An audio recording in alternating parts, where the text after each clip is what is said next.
I love reading, right? So I'm always, and it's nonfiction is my thing.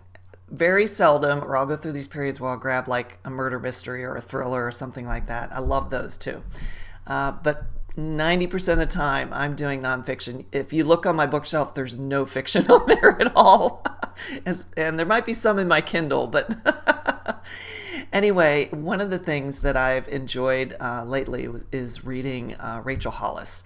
And this is the last one that I finished a while back, and it came out in 2019.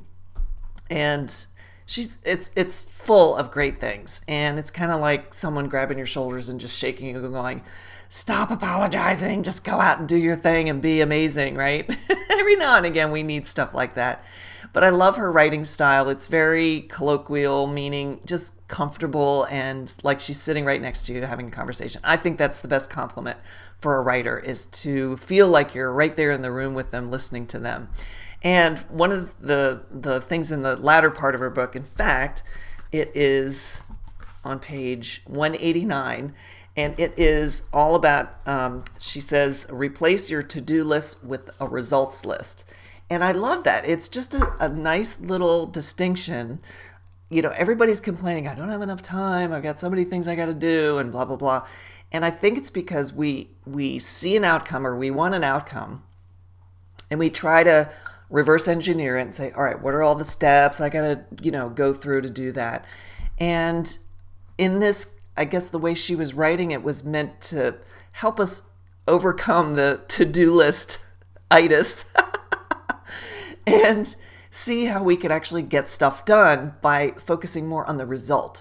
And I actually think that's kind of brilliant, because a lot of us don't project ourselves into the result. We just know we want to solve a problem or fix something, but what is the result of that? So it's like you take it one step further.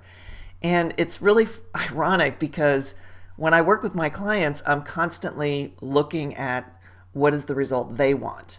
Do they want more revenue? Do they want more, do they want more higher quality leads? Usually it ends up being something pretty business centric, like revenue or growth or higher profitability on what they're already doing, things like that. But what's funny is they'll come to me in the beginning and they'll be like, okay, Terry, I need a new website, or I need to do Facebook ads, or so they're trying to solve it with these little tactics, when in fact they're not really focused on what the true outcome is, because sometimes there's a different road you need to take to get to that outcome. So I really liked her distinction around, instead of doing a to-do list, do a results list. And she talks about having no more than, definitely no more than 5, but she does between 2 and 3 a day, which, if you think about it, if it's an outcome you're going for, there may be 4 or 5 or 10 steps to get to that outcome. But when you break down the outcome as a step to your bigger project or your bigger outcome, it's just a different way to look at your to-do list, and you end up being much more efficient.